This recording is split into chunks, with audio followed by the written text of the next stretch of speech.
So I wanted to read a section from Thomas Berry's book, The Great Work, Our Way into the Future. Um, and this will sort of be in line with the evolution of consciousness, which is something uh, uh, Jean Gebser wrote about in The Ever-Present Origin, which I talked about yesterday in a video. So to continue on that theme, I wanted to read from a chapter called The Fourfold Wisdom, written by Thomas Berry in The Great Work.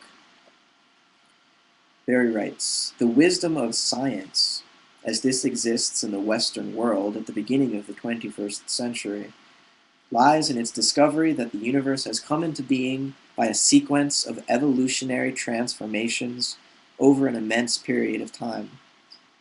Through these transformation episodes, the universe has passed from a lesser to a greater complexity in structure and from a lesser to a greater mode of consciousness.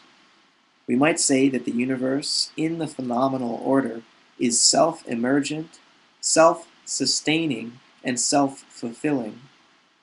The universe is the only self-referent mode of being in the phenomenal world. Every other being is universe-referent in itself and in its every activity. Awareness that the universe is more cosmogenesis than cosmos might be the greatest change in human consciousness that has taken place since the awakening of the human mind in the Paleolithic period.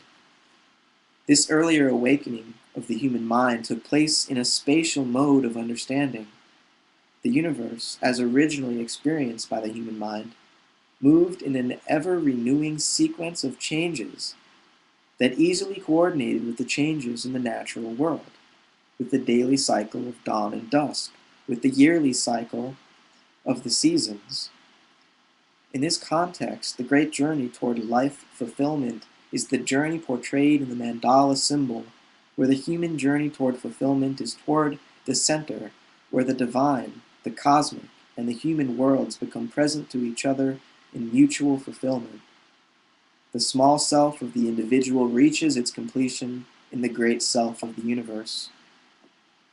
A constant awareness of this spatial context of life gives to human life a deep security, for this ever-renewing world is both an abiding and a sacred world.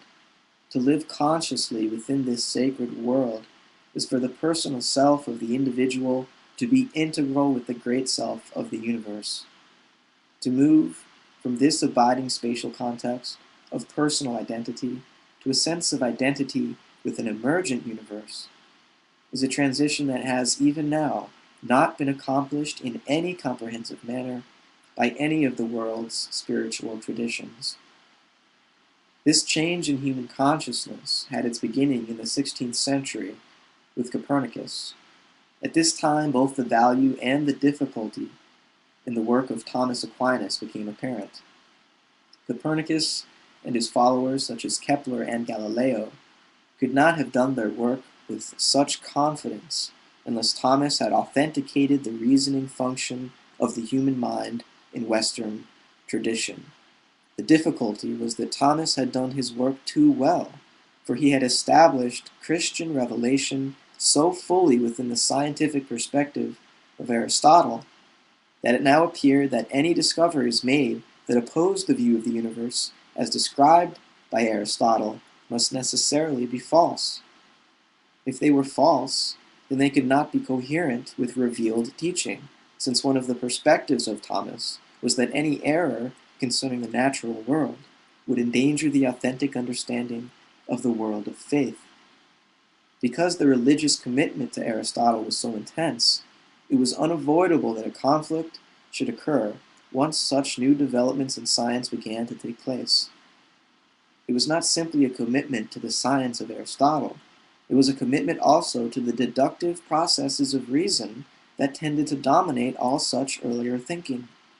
Only very late in the history of human thinking did the full appreciation of empirical research science come into being. When it did come into being, it reacted with understandable intensity against traditional deductive processes. The reaction was not only to the mode of thinking and to the structure of the world presented, but it was extended even to the denial of the spiritual realm. For the first time in human history, the spirit world, the world of soul, was considered an unreal emotional or aesthetic experience of the human psyche, a subjective illusion. As a subjective illusion, without acceptable evidence, it had no objective validity. Scientists took over both the intellectual and moral guidance of the society through their control over the human mind in the educational program. By its inventive genius, science also brought forth an endless number of new technologies that gave to humans amazing power over the phenomenal world. Francis Bacon, in the early 17th century, proposed that through experiments with nature, we could learn more about just how nature functions, and through this knowledge, we could control nature rather than be controlled by nature. While this was a profound encouragement to the idea of experimentation, it was not Francis Bacon, but Galileo Galilei who first performed thoroughly controlled and mathematically measured experiments.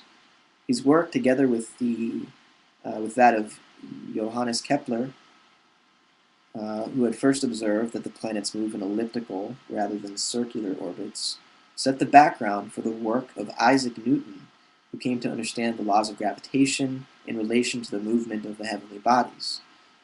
His description provided the dominant Western concept of the universe until the time of Albert Einstein and Max Planck in the 20th century. Newton, however, had no idea of the evolutionary nature of the universe.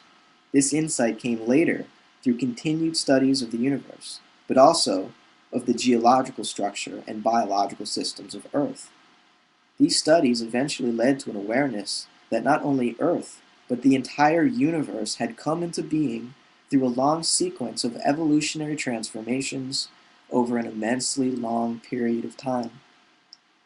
The important thing about all these discoveries is that they led to an awareness of the unity of the universe within itself and with each of its components. It also led to a realization that each component of the universe is immediately in contact with each of the other components of the universe. In this manner, it could be said that in a scientific as well as a religious sense, the small self of the individual finds its great self in the universe. These somehow exist for one another. Because this story is a single story, and the components of the universe are so intimately related, the story must account for human intelligence. If we consider that human intelligence is a psychic faculty, then the universe from the beginning must be a psychic-producing process. To find a place for the human is the difficulty of those who would maintain that the universe is simply a material mode of being without an intelligent dimension. If the unity of the universe is one aspect of the wisdom of science, another aspect is the emergent nature of the universe. The third is the existence of human intelligence as an integral component of the universe. The story of the universe becomes the epic story of our times. It narrates something that can be considered an analogy with the epic of the Odyssey and with the other epic stories, such as the Mahabharata and the Ramayana of India, or the Nibelungenlied of the Germanic world. Nibelungenlied might be a better pronunciation. So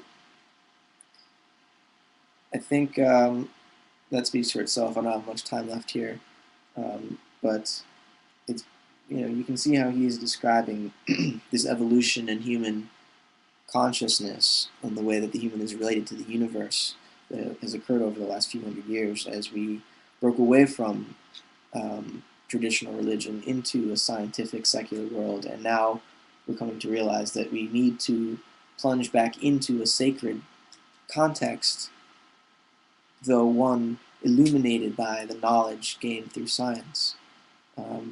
So we're being forced to sort of find a new way of synthesizing faith and knowledge, as Aquinas was able to do with the Aristotelian science. We've got to do it with Einsteinian science.